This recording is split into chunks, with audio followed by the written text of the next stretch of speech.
going to get underway. So what we have is, from a timing perspective, we have 105 minutes before we break for lunch. So what we're going to do, our objective now is to give each person a chance to say something in 3 minutes or less. Now, some of us are going to want to talk for much longer than 3 minutes, but I'm going to hit this dinger at 3 minutes. Others of you may feel like 30 seconds is enough, which will be just fine. But our goal here is really to ask you to recall some kind of highlight that comes out of your experience here that would be good for us to put into the group memory.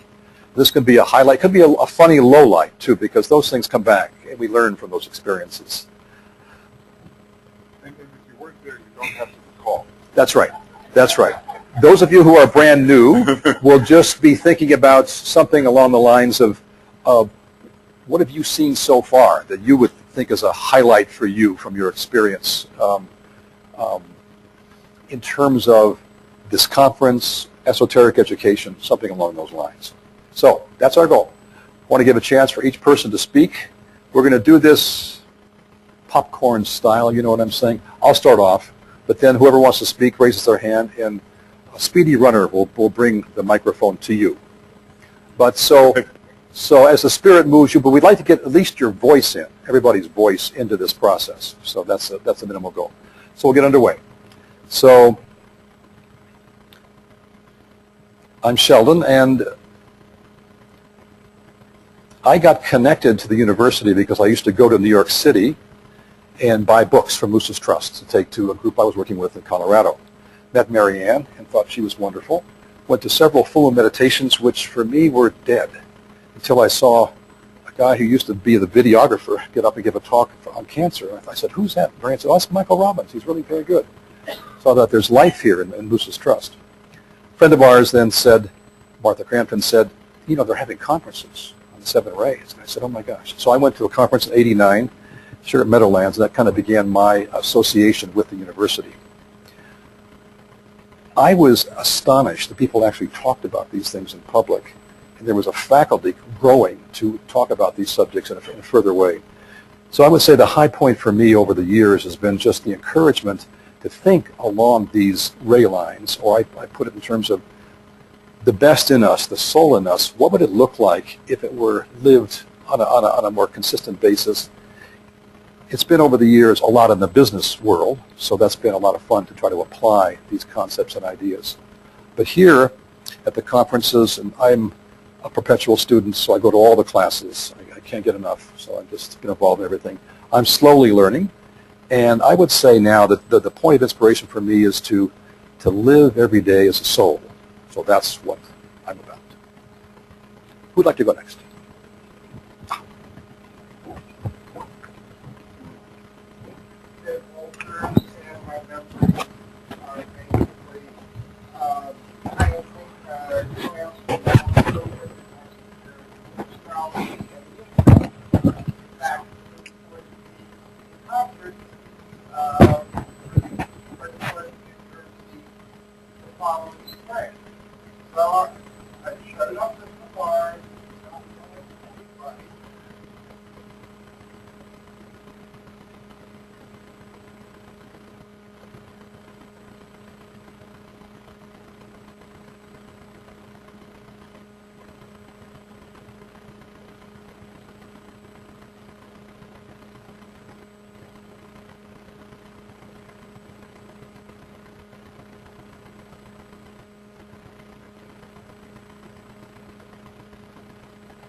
Well, I'm from Toronto, Canada. My name is Eva Smith, And I think in 1987 there was a group of us that would meet, and this woman that ran the workshop started to talk to us about rays. We had never heard rays. It fascinated us, and so she said, I have a connection with someone in New York, and he's just published books on the rays.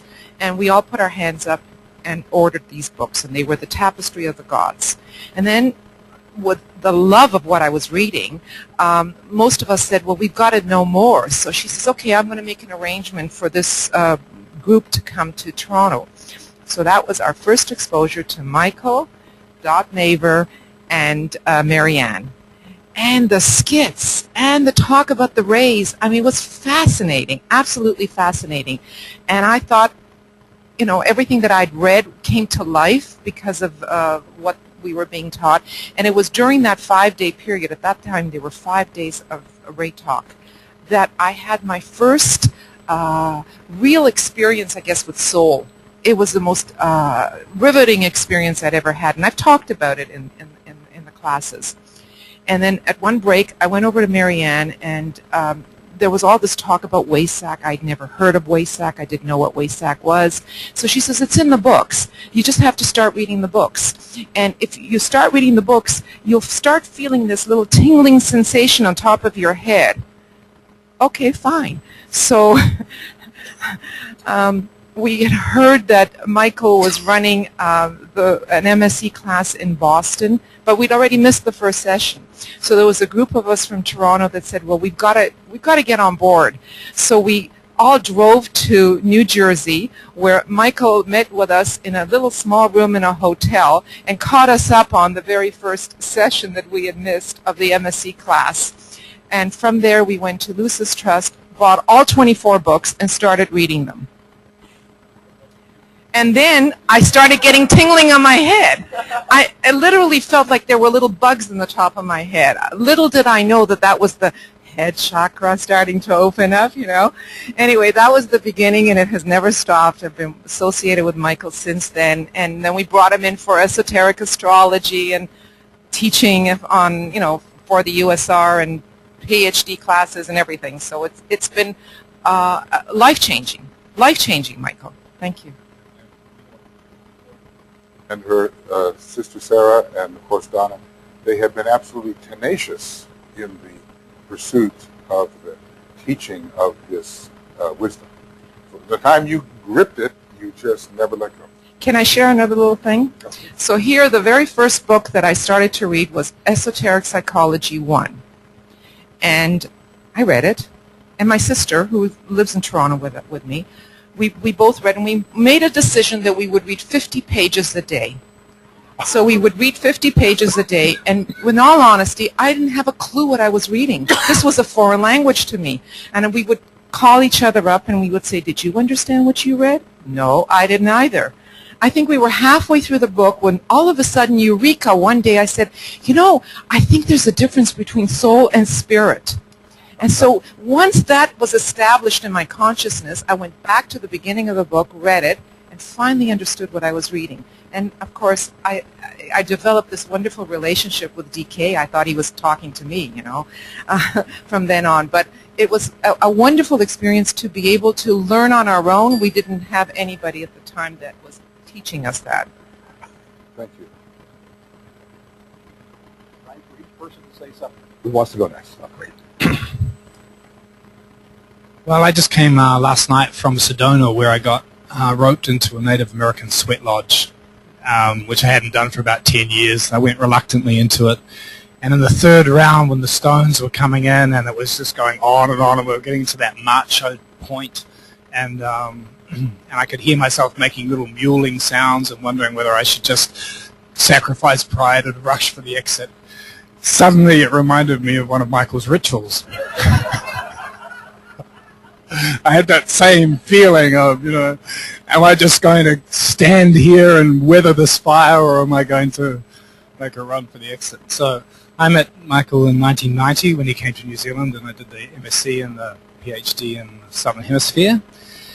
And that really strengthened my esoteric work and training, for which I'm really grateful. The last decade, I've been a little bit more of a renegade, I suppose, in terms of following my own line and path, but still feel very connected to the work that's been done here. And these days I'm doing my own ashram of synthesis, really, which is the link of this esoteric work through my Shambhala schoolwork, and also the integral world spirituality movement and Tantra and sacred sexuality. So I'm linking those three threads into my own more fiery rope. So that's me, and it's lovely to come back and meet many of these hearts that I've known for a long time. Bruce Lyon. Yeah. Keep me on. Who's up next? Lost me.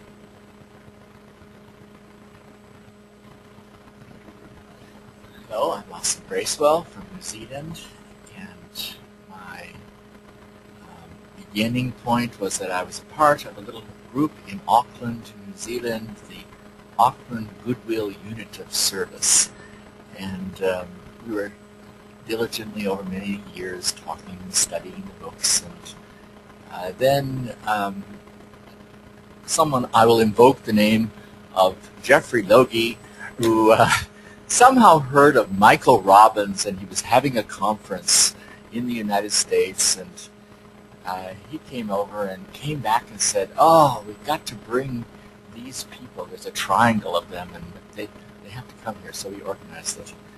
And we did the Seven Ray Seminar and decided that we would be courageous and we would do what he said, which was all we had to do was we had to organize a group, we had to come up with the money that was going to fund this, and we had to find a venue.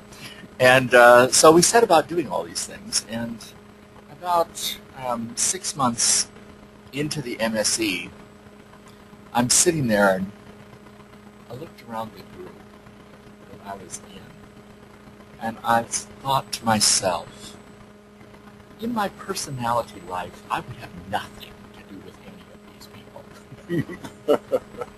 And then I felt this wave of love go out, around, from me to the group and back again. And I went, and this is my group.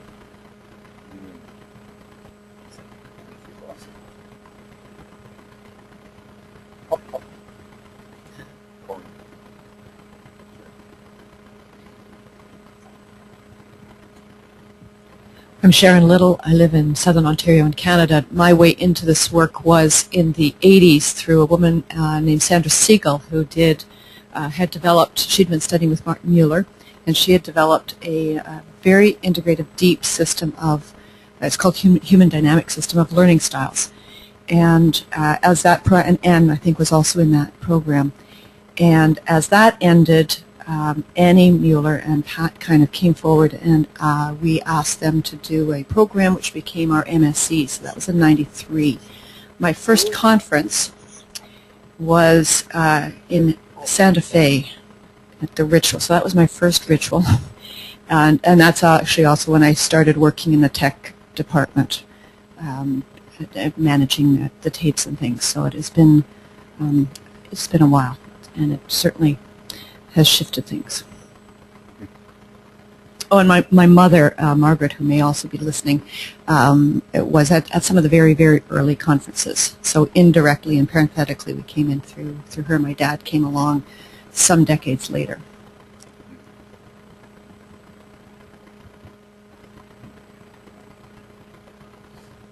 Our teacher, Wendy Fellows, was getting weaker and weaker, and somehow I found myself needing more teaching.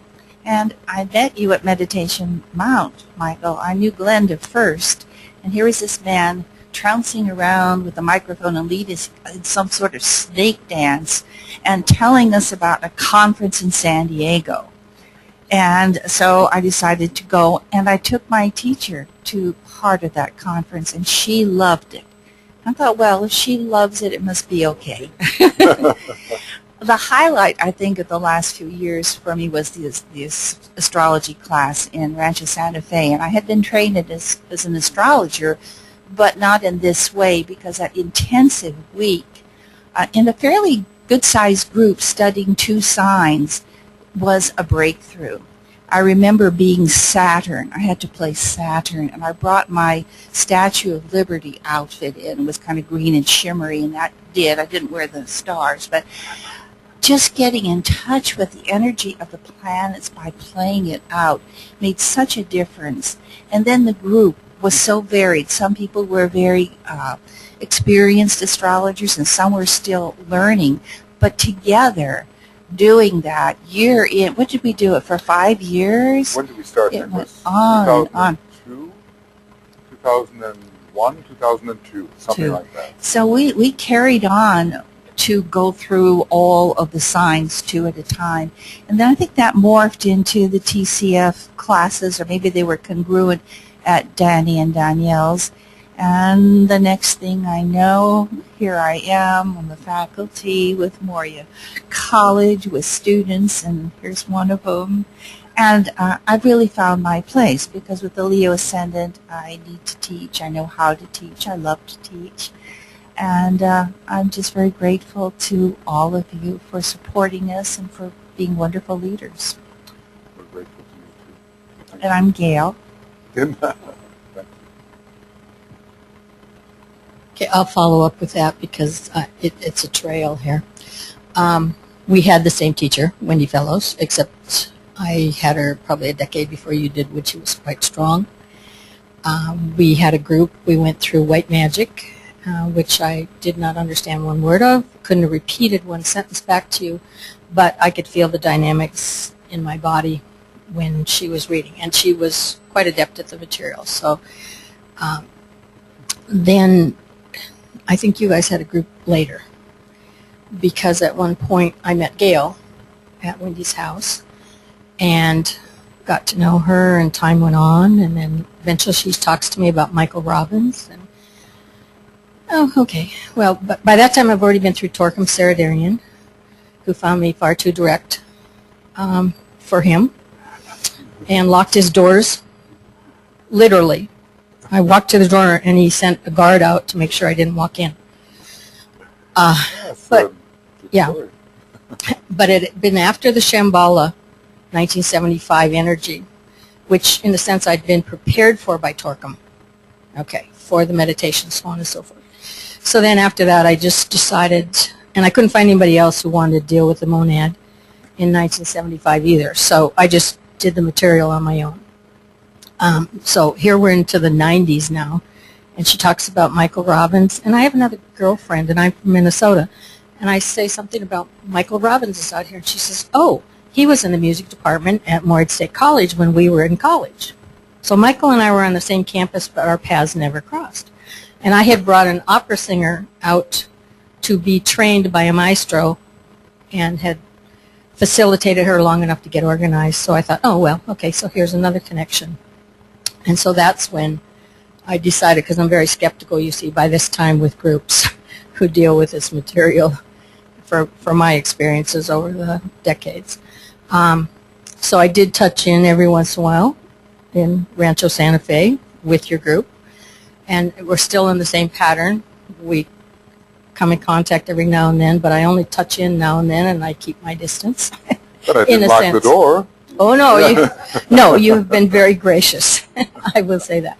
So anyway, that's my first conference, and just decided this was the year when 25th anniversary. I mean, can you pass it up?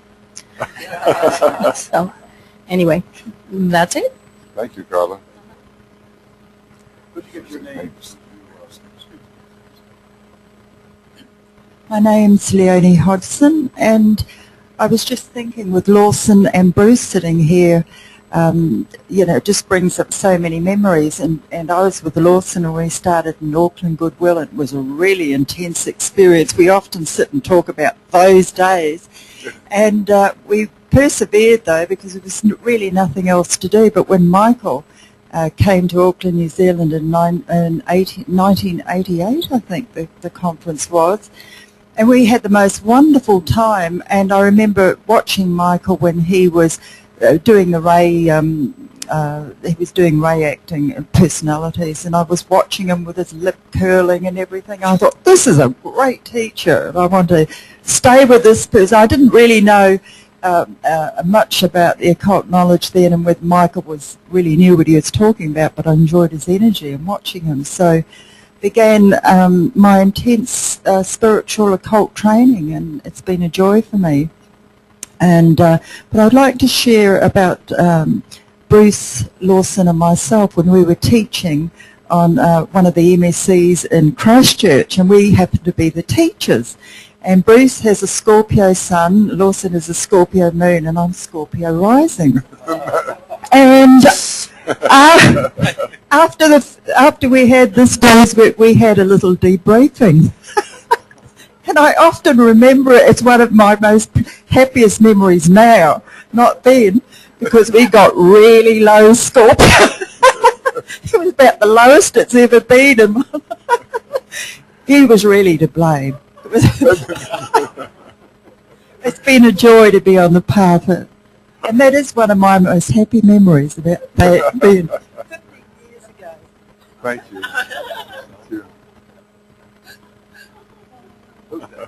Everybody gets a chance to speak. At least say your name. Yes. Well, I grew up in Japan for a while, studied Zen Buddhism and yoga. Ended up studying theosophy in high school. I was lucky enough to be introduced, and then met Isabel Hickey in Boston in '67. Studied with her for 3 years. She had healing meditations. And she was the person who introduced me to Bailey. I started with from intellect to intuition. And then I went to Vermont and taught esoteric astrology at Goddard College for a few years. But you can imagine it was a pretty primitive form of it. And at that point, I couldn't imagine a group of Bailey students getting together. And I wanted to go to arcane school, but I just didn't feel comfortable about it for some reason or another. So in '87, I was at the TS in Boston. A number of Canadians had come down, and they said there was a conference in Ridgewood, New Jersey. So I went to the first conference, and it was a complete revelation. I was ecstatic and realized that there was a possibility of a sort of a Bailey group life, and it was just extremely invigorating. But then I went to a few of the conferences, and then did labor in the Theosophical Society in Boston for a few years. And I remember Abiquiu most of all, in a way. There were 3 sessions in Abiquiu in New Mexico, Santa Fe, that were sort of incredibly beautiful and sort of ecstatic for me, because we were focusing on esoteric astrology and on the FCF. I think that's when the Fellowship of Cosmic Fire started. And then after that, I sort of dropped out for a while. I guess I had to resolve any number of things, but in 2008, I came back, and that was a very cathartic year for me. I got hit by the sort of group vibration, and it pretty much made me decide I have to stick with the group as long as it lives, as long as I live. So I've determined pretty much to write a book every conference if I can for the rest of it. Thank you, Peter. So that means that both David and you were at the very first conference in the barn. Or we should call it the stable, perhaps. Right. Oh, Dot, of course. And what, Terry, you were there too? In night? No. Rick was there. At the barn? My memory is gone so bad, I have no idea. Someone looked like you. Yeah. My name is Dot Maver, and it is just an absolute joy to be in this circle. And I want to say thank you for opening the door so widely and creating the opportunity for me to be here, and Michael for really acknowledging the joy and achievement and appreciation over all these years. It touches me deeply, and there are so many stories, both hilarious and challenging. And when I hearken back to the barn, I just remember being up there like a deer in headlights at first. And because I want to say thank you publicly to you as well, Michael. Talk about a mentor and teacher. It was baptism by fire, and I will never forget the day on the way out to L.A., and I had Alan Oken's book, and Alan was always, yep, like this. So I said, all right, I'm reading this book cover to cover, and I'm going to get it. And I read it cover to cover, and I really felt like I got it. And that was in large part to your influence, Michael. Thank you. I always said I learned astrology through the esoteric door, which made all the difference in the world. Anyway, I will not say any more except that the journey that I have been on, where my keynote in life is inspiring cooperation on behalf of the common good, and it's all about the practical application of the Ageless Wisdom teaching, has just been a joyride. And I look forward to sharing a bit more about the story that's unfolding through this small lens. So, and I also remember 4 hands on an envelope. You probably told that story already. Here it is. Michael, Marianne, Rick, and myself, breakfast at some ungodly hour at the Bendix Diner, according to the astrological perfection of when we should drop this thing in the mailbox.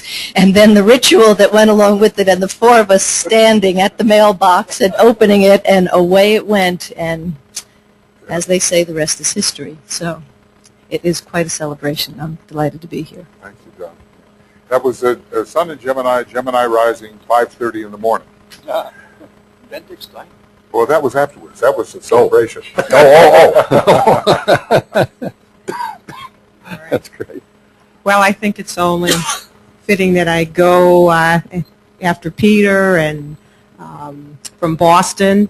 I'm Terry Nelson, and I just want to start by just deepest appreciation to Michael, who has really been a teacher and a guide.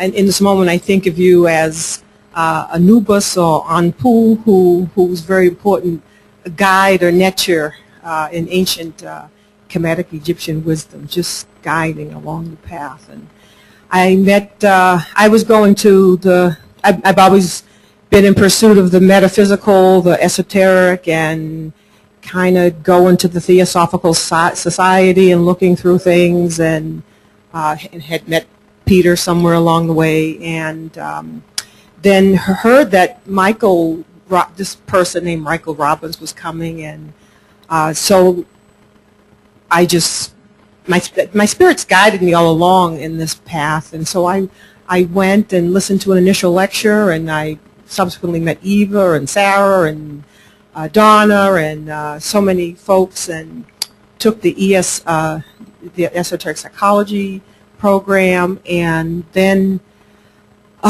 was just so enlightened by that, and then heard about the PhD program, and Ani, who was just so instrumental in pulling the Boston group together and making sure we had a place to stay. I mean, just made the journey that would have been impossible possible, to go from Boston to California for 5 years.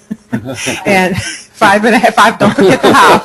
That's right. Which culminated in the mountains, which we had to get to, right, Yeah. for the graduation. But and I didn't know if I was going to be able to do it. I just didn't know, and all the while Ani was working with me, and the books came, the binders, the initial binders came in the mail that were just, and I'm sitting there, I'm going through the binders and just looking at this, just holding this tremendous treasure that I can't wait to just start to penetrate into, and almost was just tearful at the thought that I was embarking on this journey, and so I went on that journey, and it culminated in completing the PhD program.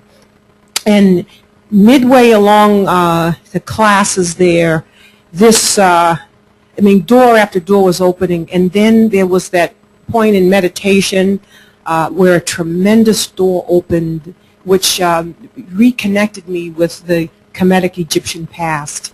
And so I can see clearly that in the great invocation where it says, may the center where, from the center where the race of men, let the plan of light and love work out. And I feel the the panoply of story within story, and that is being worked out, where the center where the that is called the race of men are working out the schools, that multicolored glass of the wisdom, and all that, when we stand in the center where the will of God is known, the convening of those called to do this work. And I feel that so strongly, and I thank you, Michael, again and again and again.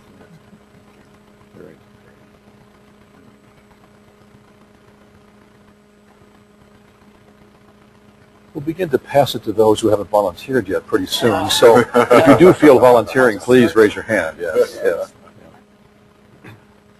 Good morning, Leah from Brisbane, Australia. I started hearing about Michael Robbins in about 1990. I was friends with a wonderful artist, Vida Arrowsmith, and Vida was in the Arcane School, and so it was through her and her husband Brian that I started hearing about Michael. Doing a little bit of reading, putting down the books. My path had been, as a Sag, running around the world, looking for, finding as much esoteric material as I could since I was very young. And my path had basically been very deeply Tibetan Buddhism. And then Vida is telling me about the PhD. It had already started. She wanted to come into it. I think you were 2 years into it. Yes. So feeling extremely audacious, wrote Michael a letter and asked if I could join, and he graciously accepted. And so here both Vida and I started 2 years down the track into the PhD and hadn't done the MSc. So I can remember Ayla saying to Vida and I, Michael's wondering why you're not speaking up in class. Yeah. So it was taking in so much during that period. But coming into the group, it was just so wonderful. It was very, very definitely, I've come home. And I'm supposing that for most of you, with your entrance into, the Bailey work, it's been that as well. Feeling this is it. Don't have to look anymore. I'm there, and now just, as you were saying, penetrate. And so that's been a wonderful journey since then. For the PhD, it was trooping around to various cities with our bags twice a year, and that was an interesting experience. But of course, getting to know so many wonderful people, and then linking up with the New Zealand conferences has been wonderful as well. And so on we continue and say, Michael, thank you so much for accepting. Yeah. It was 1995, wasn't it? 1995. Yeah. Well, Leah's a fast study.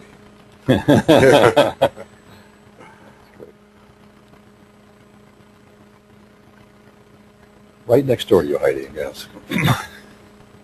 I'm Karen Bitska.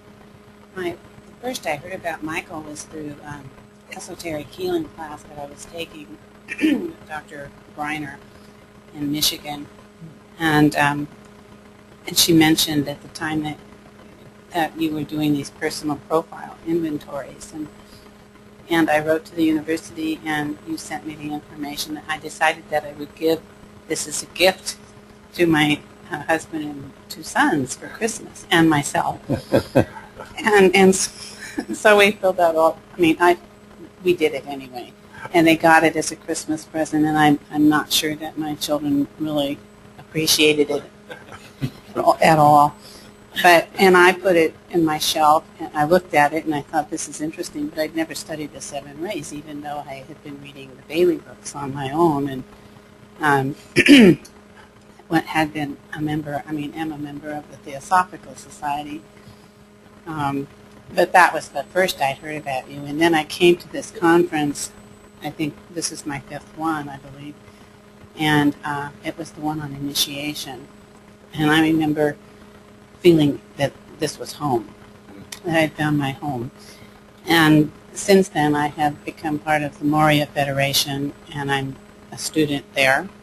And it's wonderful to be studying the books with this group of people, with these, expert, knowledgeable people. And I feel like I found home. Wonderful.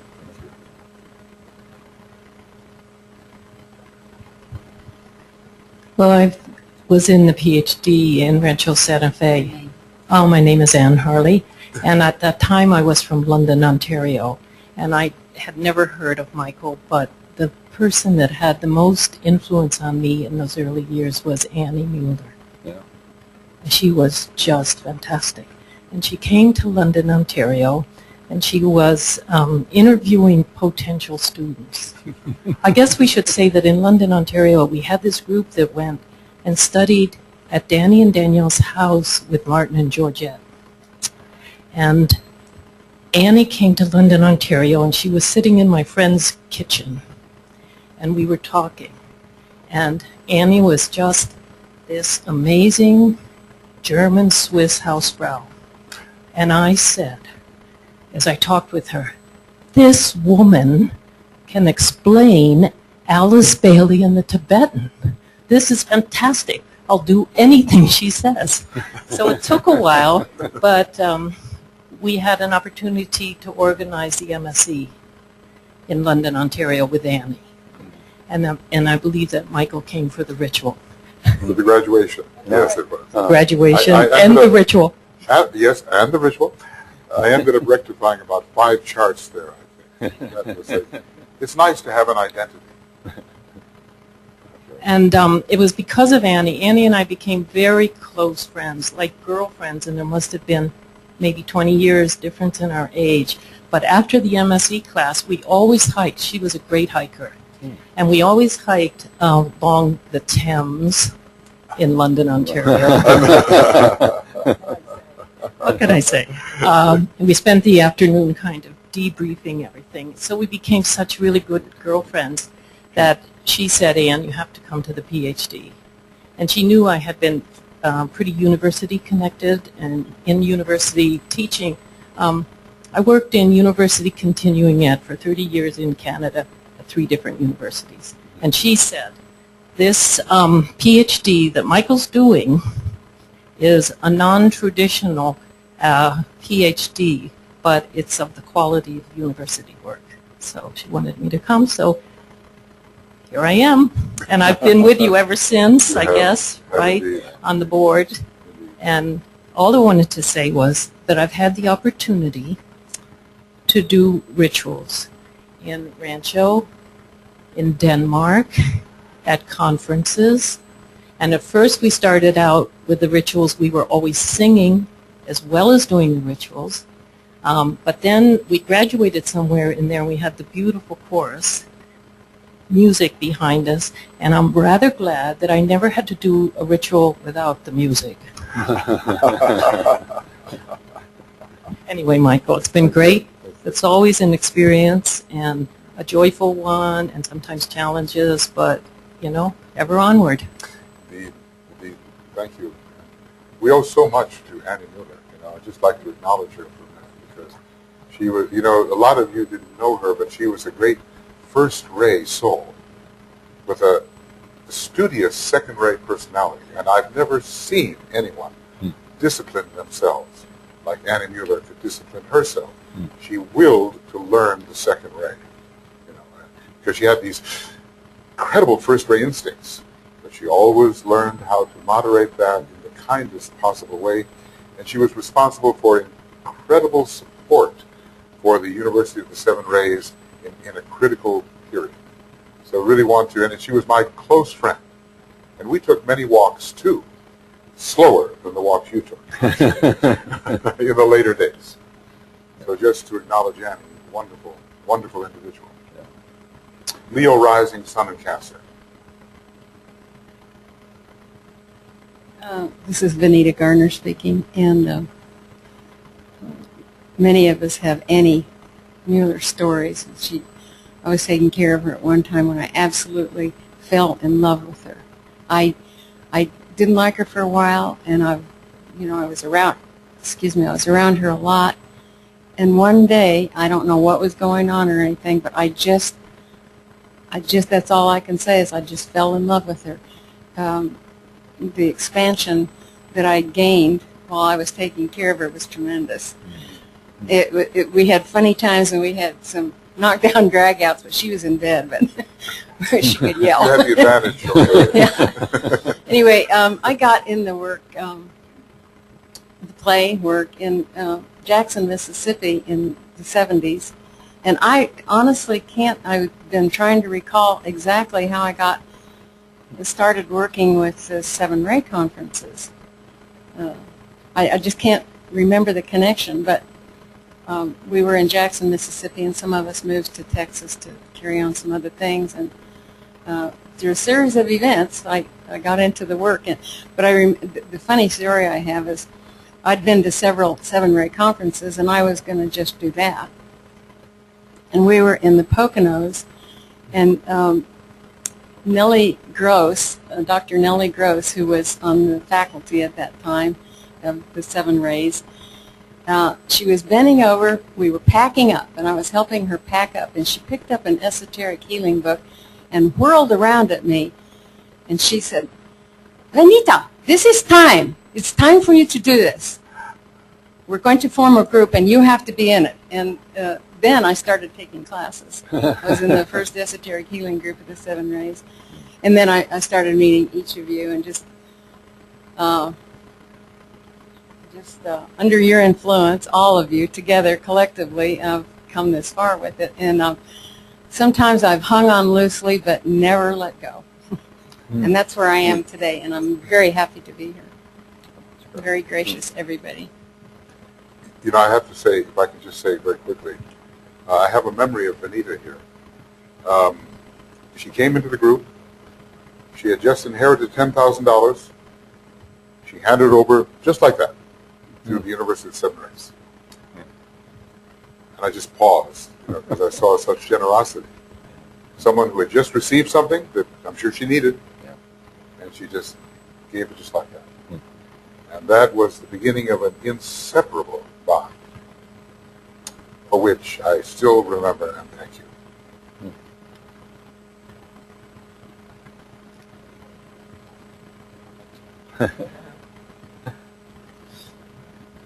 Okay, my name is Bayo Oladele. I come from Canada, and I thought that I'm about the only one remaining here to talk to Spirit. I just talked now before. I have to talk. Well, I've been associated with the Blue Books for some time. I grew up in Nigeria. I moved to Canada about 11 years ago. I used to belong to the local group. We call it Lagos Unit of Service. I had the opportunity to meet with Jan and Steve Nation when they came to Nigeria. I mean, how did I go to, be connected with the Seven Ray Institute? It was within one of the meetings, and one of the leaders of the group brought some of the pamphlets, and I think it must have been 1995 or 96, I can't really remember exactly which one, and well, that was just an information for us anyway, so it doesn't really make much meaning. But a friend of mine and I developed a lot of interest. We were just reading through, but then communication was really hard kind of thing from Nigeria, so I let it go, but it had always been at the back of my mind. When I immigrated in 2000, I wanted to resume the link. Anyway, eventually, I think in 2003 or 2005, thereabout, I resumed the link. That's when I sent in my applications, and what I want to say here today actually is this. Looking through the slideshow that we went through, I just want to say thank you to everybody, for having to dedicate your life for so long. So things like this. I'm so young, age and knowledge, but it's a great opportunity actually to be in a group like this. I must tell you that. Really. I just hope that many other students who are not yet an alumni of this institute will have the opportunity to see what's going on here. It's a lot of, I mean, the encouragement, I don't know how to say it, that people will gain by associating with those who have been there is much more than just coming to the class when everybody else is in the class. And then, so, I mean, it's an opportunity anyway for me to have been here today, and I really appreciate giving me the opportunity to be here. Thank you so much. Oh, thank you. Thank you, Bayo.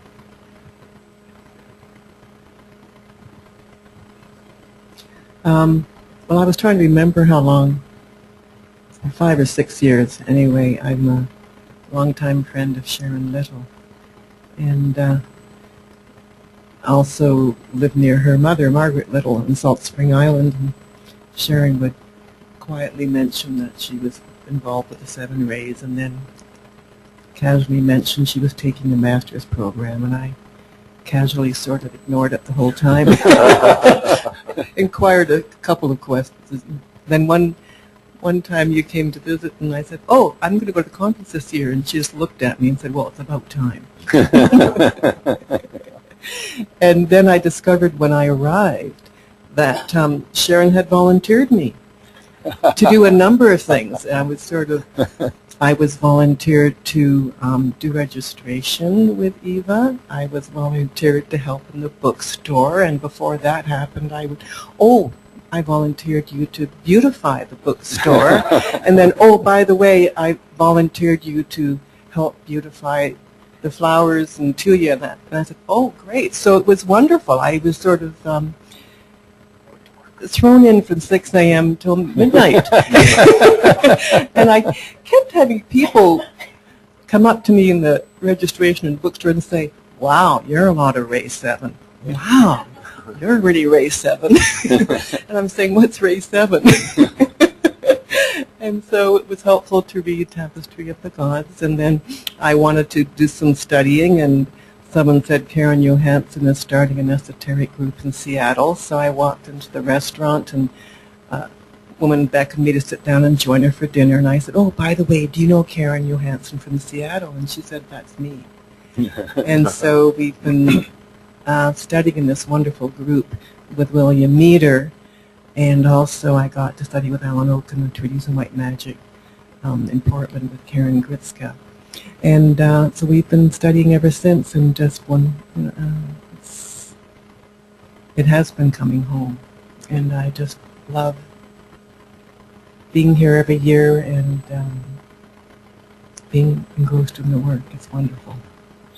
Thank you all for making it happen and being here. And esoteric astrology with Heidi. I forgot to say, oh gosh. The wonderful part about studying esoteric astrology with Heidi is her wonderful way of embodying it. And I so enjoy that and celebrate that way you have of expressing astrology in so many ways. And your wonderful retreats for women. Thank you. It's I sat in a circle at the retreat that Heidi was offering last June, and I just looked around and I could not contain my intense celebration of the awesome power of the feminine in that circle. It's so inspiring and hopeful to see what the people that are coming up and offering their contribution to the world, and that you're contributing to that. Thank you.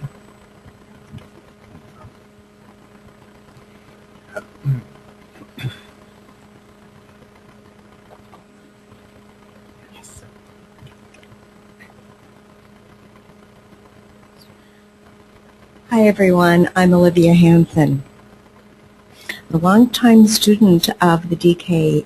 Bailey teachings and Trans-Himalayan wisdom. And I really just want to honor, to note on the record and honor the work that has been done, this evolutionary process that Michael and the SRI USR team have done. But, really doing this transition, this evolutionary flow from the approach of the correspondence school that Lucis Trust had and maybe other organizations, to bringing these magnificent esoteric teachings out into the world so much more. Really, this evolutionary flow of having live teachers, it was okay we could get to know one another in person, and taking the teachers, the teachings via teachers to the students wherever a large body of students could congregate. That was revolutionary for to be able to do that on a large scale like you were doing. So you initiated a new way about the teachings. And then to bring in the internet so that things didn't always have to be done by mail with the postman, you know, and using the internet for all these e-groups and that kind of thing as part of the teaching and the classes and so forth. So that was another step forward of expanding the teachings. And now today, using technology, using the internet further with the web and all these kind of things. So really honoring this flow of getting these magnificent esoteric teachings out of the cul-de-sacs and into a wider and wider and wider audience, which is really what is needed in this day and time. And then with these conferences open to everyone who wanted to come, and they could come and fill their cups so very, very full, mostly overflowing for a lot of people. And so that was just a magnificent evolutionary flow that I just want to honor.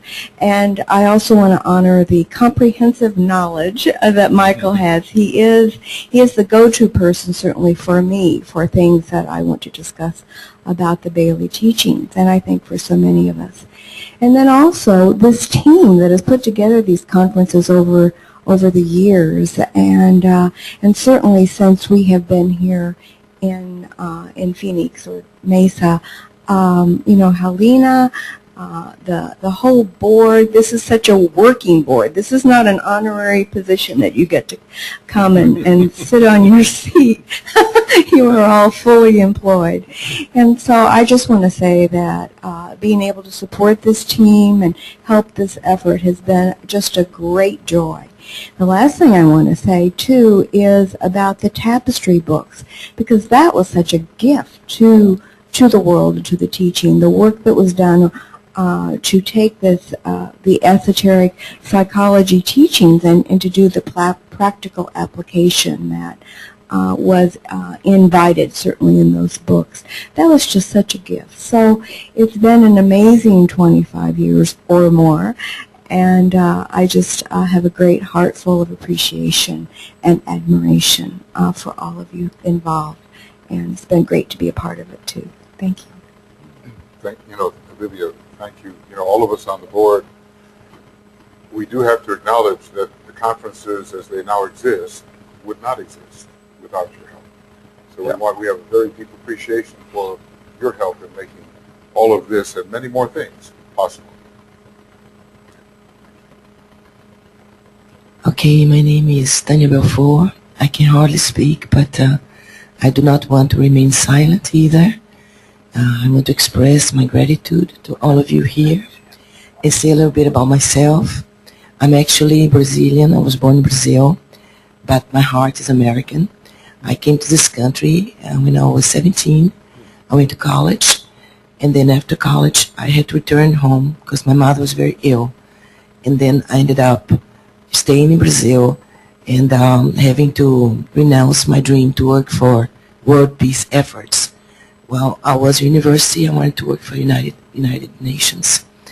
Anyhow, so I I've suffered very much being divided, away from America and having to deal with problems in Brazil which seemed unbearable to solve due to politicians and a scheme that's going on for 500 years, We have these statistics. We are number one country of social injustice. 5% of population own 90% of resources. And this always bothered me since I was very young. But anyhow, I stayed in Brazil working for American companies until I was 42, 44, when I had a stress, very, very bad healthy situation.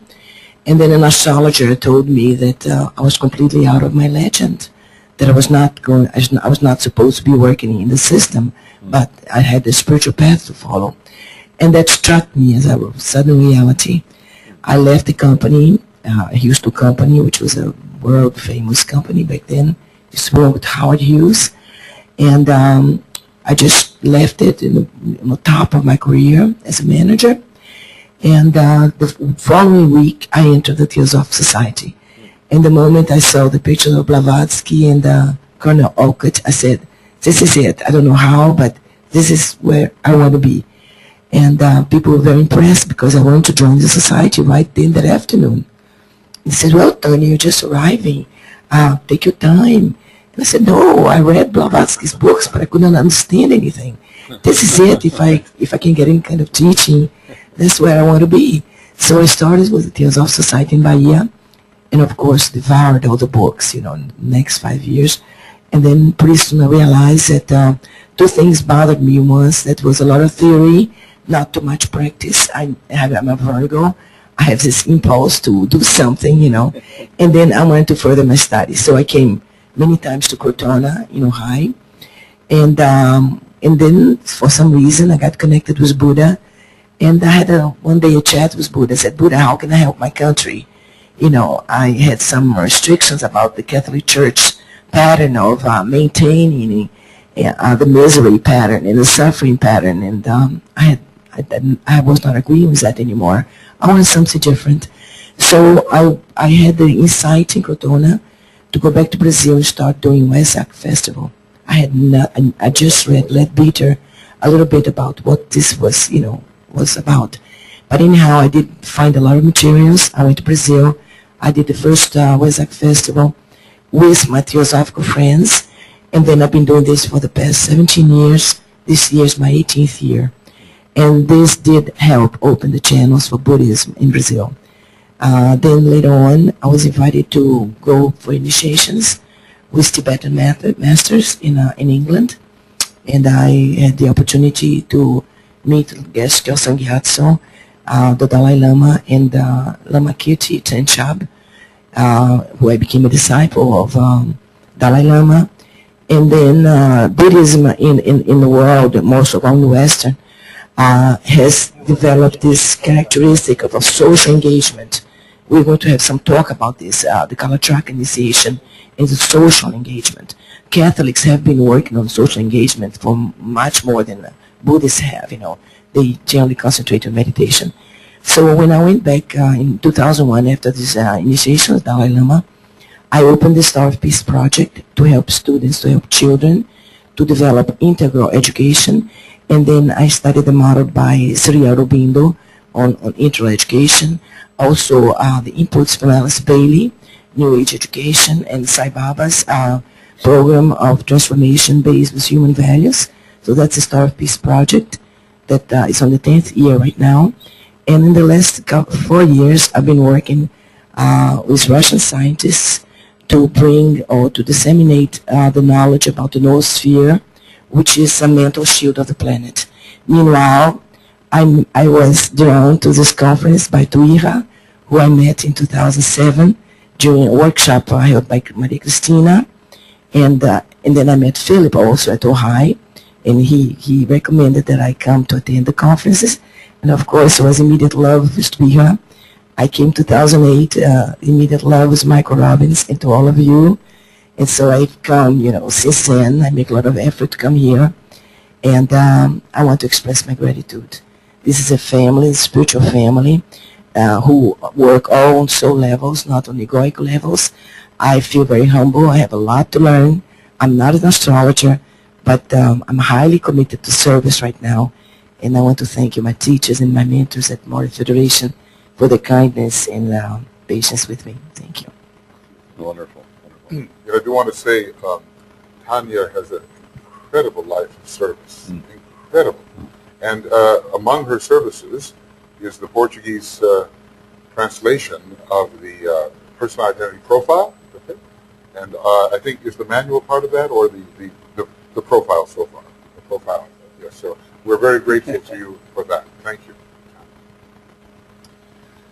Hello everyone, I'm Nicholas Nylén from Sweden, and well, my journey began around 1990. I was 21 years old, and I was a soccer player, just having finished my military service back in Sweden, and we went on a training camp to Florida. Great training camp, I must say. The last day we were going out shopping, of course, and went to found my way to the books, of course, and found the book Soul-Centered Astrology by Alan Oken, and found that to be a great book, being interested in astrology already at that time. A good compliment to Alice Bailey's Esoteric Astrology. In that book, there's a small footnote referring to the University of the Seven Rays.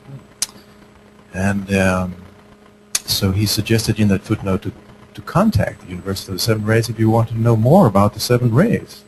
And of course I wanted to know more about the Seven Rays. So I wrote to the university to try to get more information. And this was then in the year, well, actually in 1990. So the two first volumes of Tapestry had been completed and were ready. So I ordered them immediately and got them, and I just got so absorbed in that material. And I found it very, very interesting, but it wasn't enough.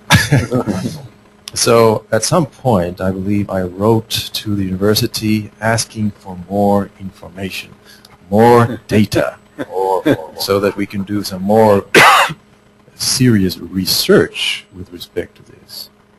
I think Michael has reminded me that I phrased it in some way which kind of appealed to his Cancer rising. Feed the needy or something like that.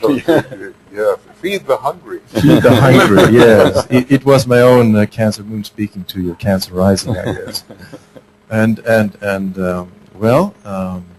it just turned out that the year after there was developing a class in esoteric psychology in Denmark, nearby where I live. And Michael came there, and I remember actually there was an interview before the class. The first time we actually met, you were doing the astrology, of course, of all those you interviewed, and you looked at me and checked my physiognomy to see if it really fitted the horoscope. And then, because I told you that I had also studied a little astrology, and so you asked me, okay, so what are my signs? You asked me. I looked at you, and you have to have some Pisces, I said. And that was a great insult to you at the time. You were so identified with the potent Aries energy, and rightfully so. But I saw the Cancer, the Pisces energy there for you. And it turns out that you do have the Pisces decadent of Cancer rising. So I may not have been as wrong after all at that time. And I remember during that interview how he also told me, there was one sentence that stuck with me: you will do well if you stay within the esoteric field. And I was a soccer player at that time, and that was then in 1992 when we had that interview. In 1993, I ended my soccer career, 25 years old, it seems.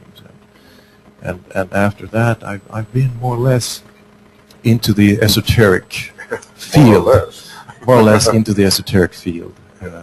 We graduated the esoteric psychology class in '94, and then there was the conference in Santa Fe, which I was invited to in '95, which was also the time where we inaugurated the International Academy of Esoteric Astrology, which perhaps should also be mentioned with respect to these things here. IAEA. Yeah, IAEA in 1995.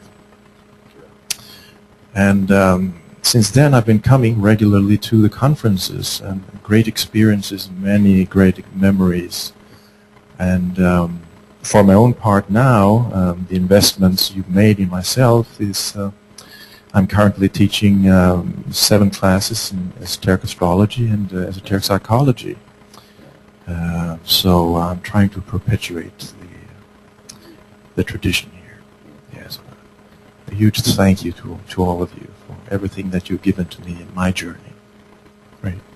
Yeah.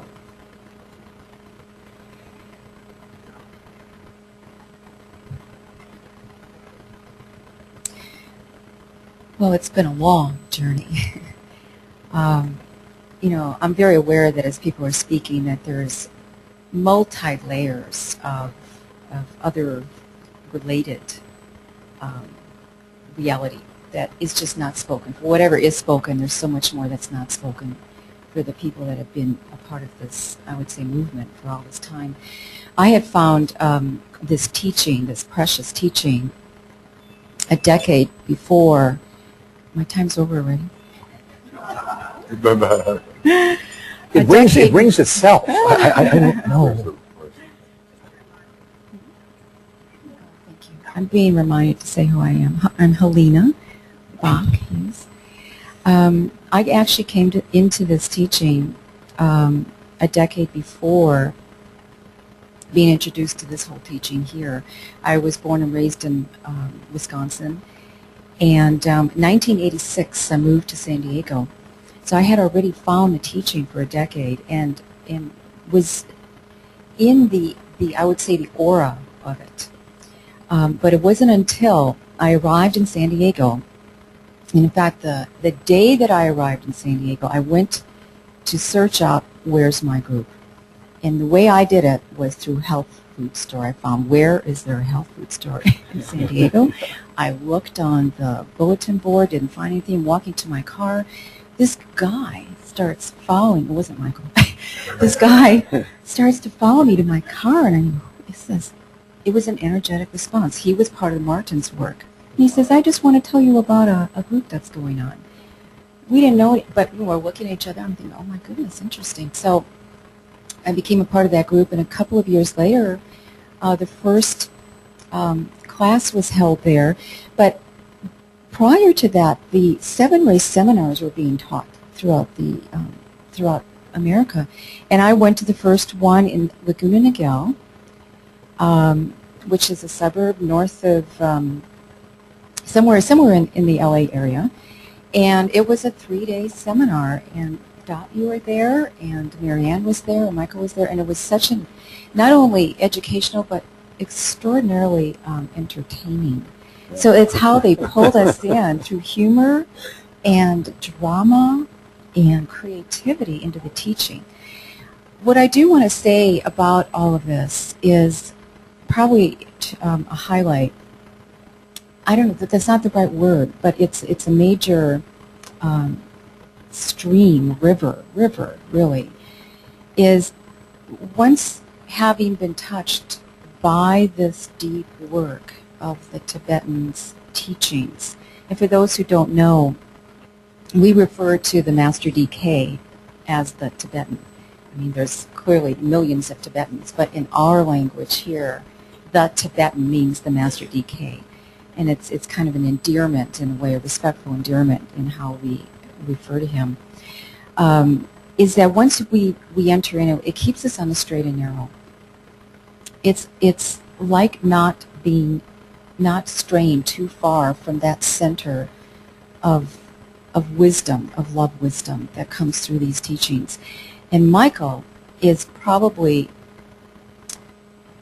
a very pure representative of this teaching. He doesn't deviate much at all from the central teaching. When you, except for his personality, I think I hear him say. But when we're studying this, if you want the pure stuff, you study with Michael Robbins. You know, and there are other extraordinary teachers that are teaching the Master Degree through Alice Bailey. And you'll get a lot of wonderful associative connections. I mean, I teach that way. But if you want the pure stuff, you go to Michael Robbins. And it's been an extraordinary journey, an extraordinary ride. You know, 25 years, 1986, started the MSE class. MSE, Master of Science in Esotericism, by the way, that's what that stands for, with Annie. And then the PhD started, and actually Sheldon and I both started in that class one semester late. And I don't know what it was, but Michael gave me a hard time. I'm listening to Carla. I don't know what it was, Michael, but you know, you were giving me a hard time to to enter that class, and I don't know why, because I gave you such a good recommendation for the MSc class to finish it. But anyway, we got lots of stories here. And then from that, it was just, it's constant learning. You know, it's then the esoteric astrology class, and then the class in Treatise in Cosmic Fire, which was another 5 years, and then I don't know, it just keeps going. And these conferences are an expression of the teaching as well as an opportunity for us to all get together. So it's been an extraordinary journey, really. And, you know, when Lawson says, you know, this is our family, and what I've heard here as a theme by so many people, to find a group that you can affiliate with, as you were saying, that is really in synchrony with what your soul is, what your heart is. It's a real rare gift to be a part of that. And I just want to say one final thing is that who we see here represented today is just a fraction of the people that have come through these courses and have come through these conferences. And there are many, many more who are not here than are here. And we're, in a way, we're spokespersons for them. So I just want to take a moment to remember that there are so many more that have been touched here and really evolved through these teachings and through this association of people, of souls in this room.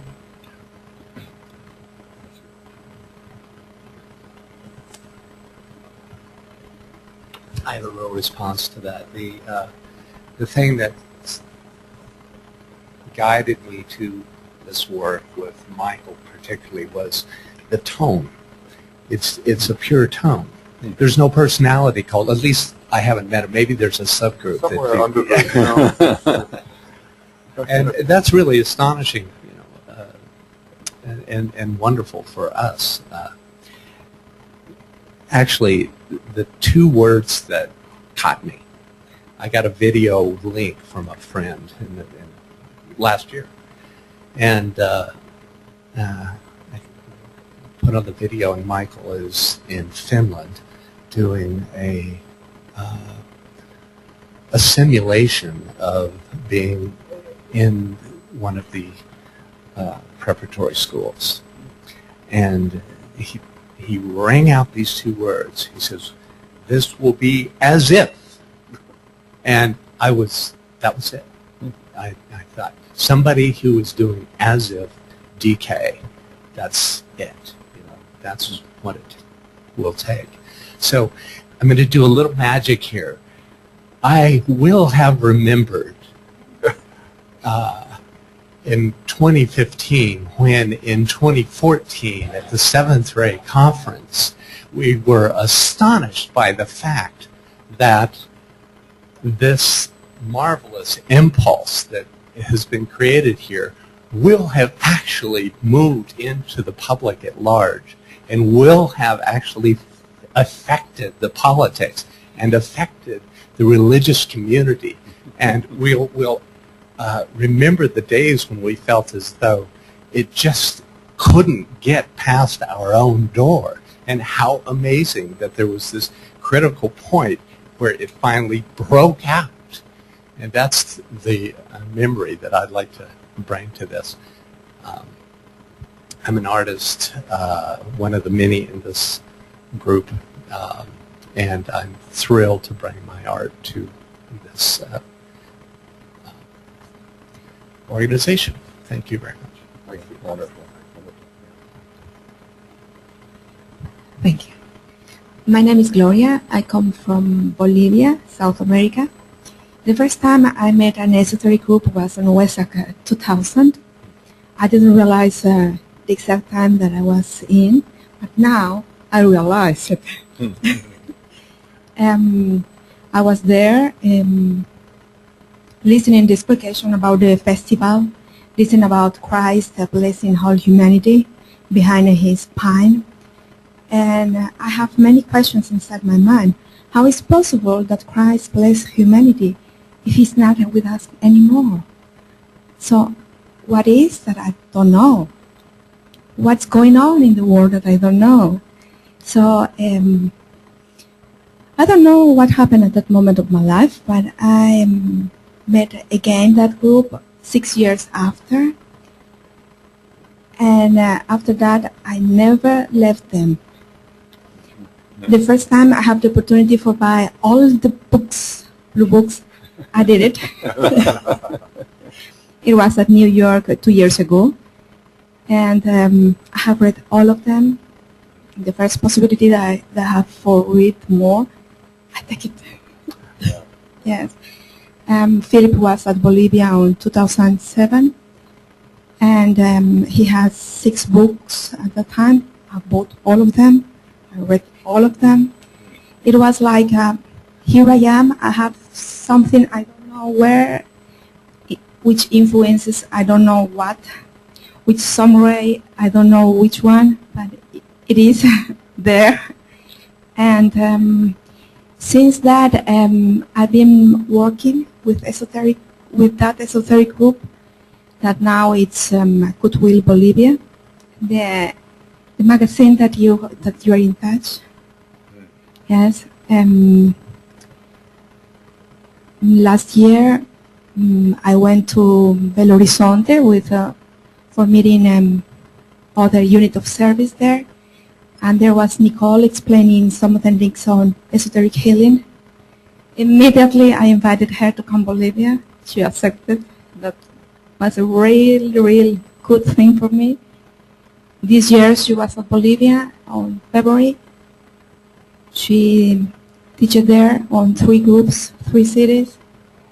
And Maria Cristina, since I met her in 2005, she invited all Bolivian students go to join Michael Robbins group, join, travel. It's going to be a good experience for you. You are going to learn. You are going to... She explains in her words, but in fact, I don't think that any word in the world can explain the work that it's have been doing in here. You can, it's difficult to speak, but I think that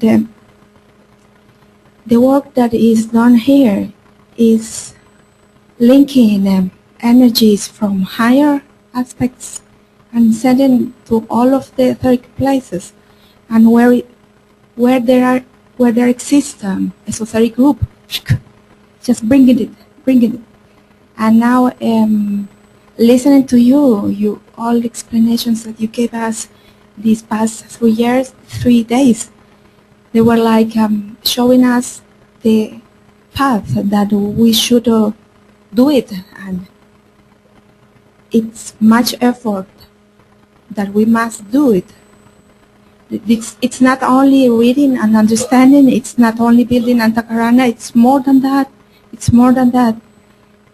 I have never meditated on the way that you lived these 3 days after.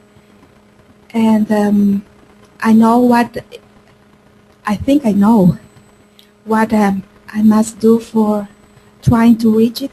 I think that there is much to say to all of you. Thank you for creating this type of family group. In fact, I think that We are all of sisters and brothers together, trying to, and it's, thank you, Michael. Thank you, Olivia. Thank you, all of you.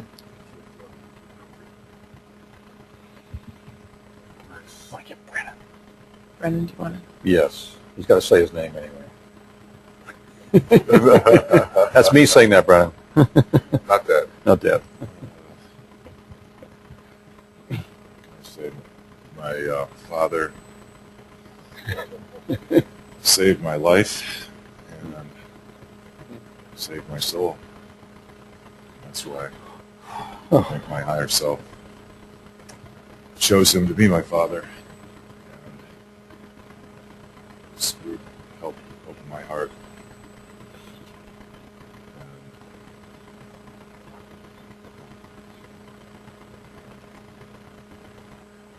That's all I need to say. Thank you.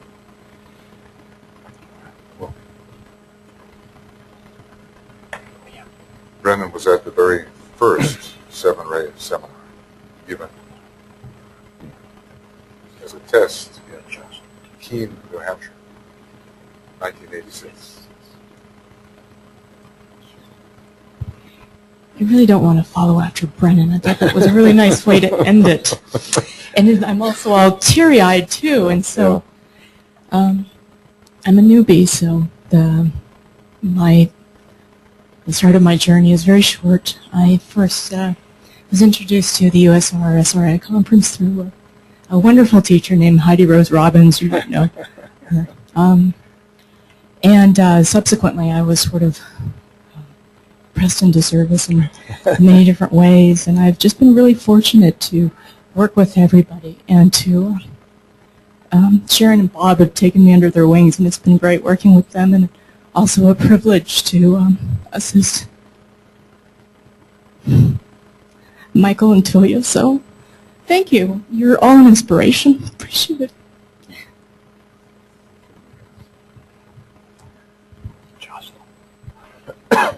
Jocelyn's got to say something.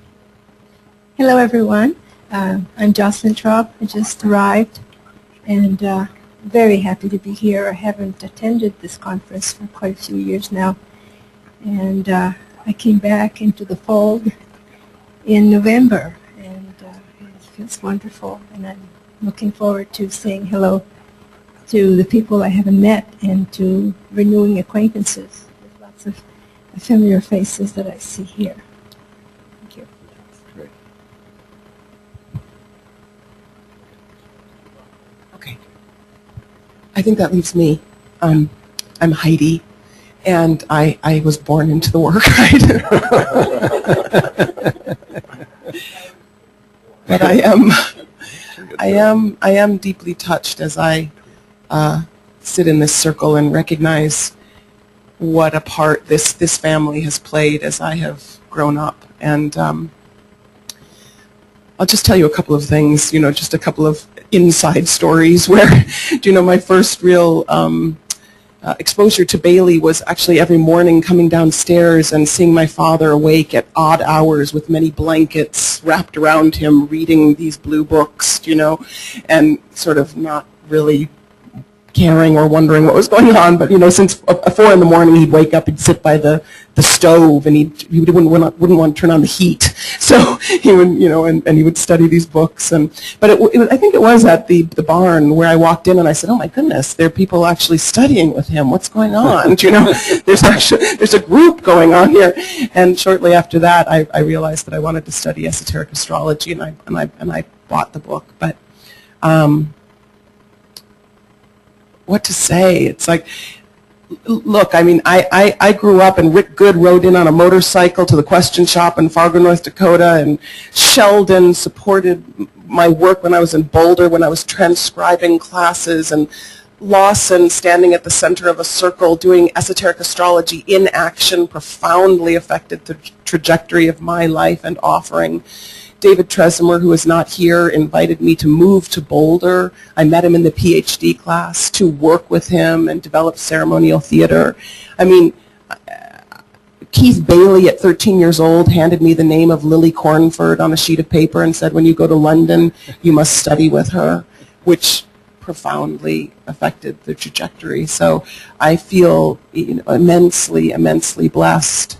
And even sitting in the first PhD class, when it was the first PhD class where it was really just a collection of everyone that had studied for years and years, and all I remember about it is looking around the tables, and the Bailey books were stacked, and whoever had the most won. And they would sort of come out, and they'd be like, well, and then half an hour later, so it was just like these lectures. It was quite awesome, though, to behold and to be a part of. And working for Robert Gerard for a year, as a result of the PhD class as well. So, this whole circle has been dancing in me, and I have grown through this path so beautifully, and the opportunity to use this as a training ground to speak and articulate what I am assimilating, particularly over the last 5 years, has been such a blessing. And such, deep love and gratitude that you are my father, and that this is my family. Yes. Came in just in time. We're just all saying. Reminiscing. Oh. Hello, yes. How did I came to the work? I came to the work via cleaning up.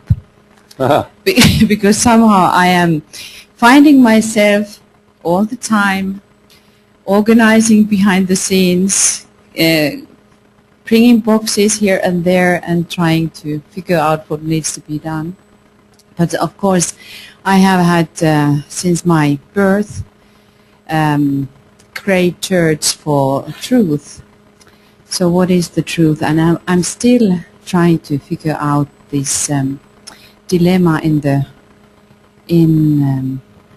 between we humans. We have so many directions and so many different ways of expressing things, and for me, as I know that you share with me that what Tibetan has been writing is something incredible, and the more years go by, the more incredible everything looks, and this wisdom which just speaks to the heart and speaks to the experiences that no one has been putting in such a way. And well, when I came in Denmark, and I'm workaholic, so I really love these absolutely crazy hours, waking up 6:15, having the meditation at 7, and we ended up around midnight, not even sometimes midnight. It was 2 o'clock, 3 o'clock, and it was just fantastic. But nowadays, I don't know, we could not do that anymore. But then we did. And when I went to the group, you know that it was called Mind People. And I somehow came from the Heart People. And I tried to figure out what the heck that is meaning, that being the Mind People and Heart People. And little by little I started to understand about that. But yet, at the moment, I think it is this combination in everyone. Is that the heart, what we find here, but also the search for that we can understand this great life, what it is. And that's why I owe for Tibetan my deepest gratitude. I also owe very deep gratitude to my husband. So as Heidi said that thank you being my father, I say thank you being my husband. And also thank you for everyone. You have been building up my life the way that it all the time brings more and more reason, and also more and more urge to try to fulfill. And I really see that we do that together. So thank you.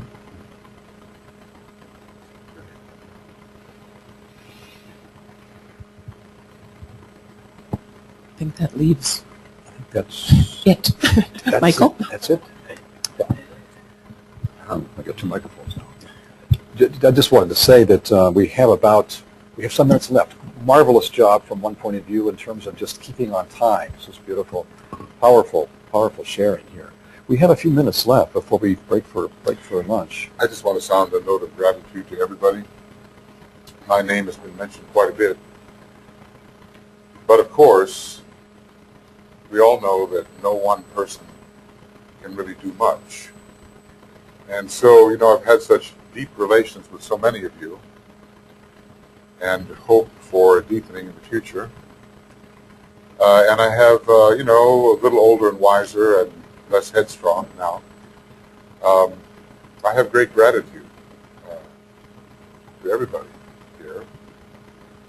And I just know, and you know too, that this is a group effort, and it seeks to represent the hierarchy that we all venerate, the great teachers that have changed our lives forever, and we've tried in our own little way, all together, to represent them in the right manner.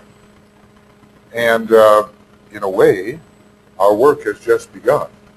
Because if we have been somewhat successful over the last 25 or 26 years in bringing the great teaching to more people, the next 14 years are even more important.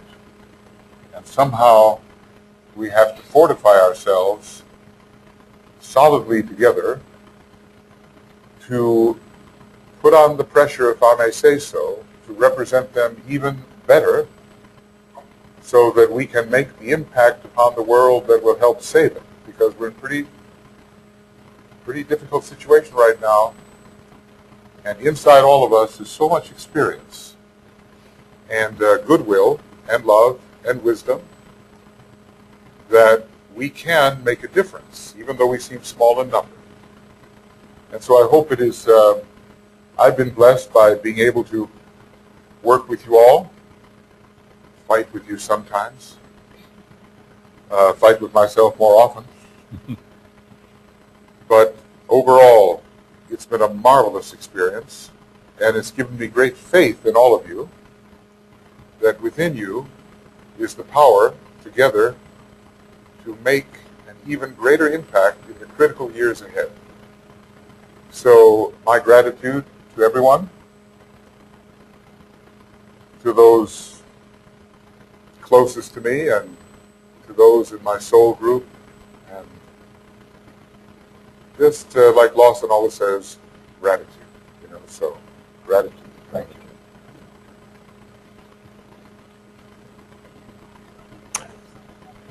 Okay, I think on that note, yes, just the plan for the afternoon, I think lunch at 12:30, right? So,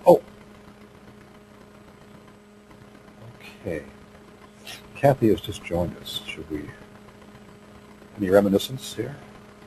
Would you like to say something, Kathy? Just a reminiscence of your work connection with this work and the University of Seven Rays? Well, it was very important for me to reconnect with Michael and the Seven Ray Institute. I had worked with Michael many years ago at the Lucis Trust, and we always talked about astrology, jogging every day at lunch, and it was great. It was a great experience. But then we were not really in contact for many years, and after I ended up leaving the Lucis Trust, Marianne was gracious enough to offer me a job, and so when I was able to reconnect with this group, it was such an important thing for me because I had felt such a loss of not really having a spiritual group. And now I definitely feel that this is a ashramic connection with this group, many people here, and I'm very grateful for that. Well, so the plan for the afternoon is we will lunch roughly 12:30 to 1:30, and after which time we will reassemble here. And where we're heading is using the best of the past as it's come to us on various levels here, heart and mind, thinking about what's the future as we can see it of esoteric education. We'll start that off with some comments from Rick, just in terms of what he's been thinking about, where he's going. Michael may say a few more things, because what we want to do is make sure we put our thought process in the perspective of not only what is kind of coming through us, but what does humanity need on the one hand, and what hierarchical impulses do we sense are something else that we can work with. So the burden of the afternoon will really be us working in smaller groups once we have done some meditation, focus on this in terms of what do we see emerging for esoteric education. I'll wrap up.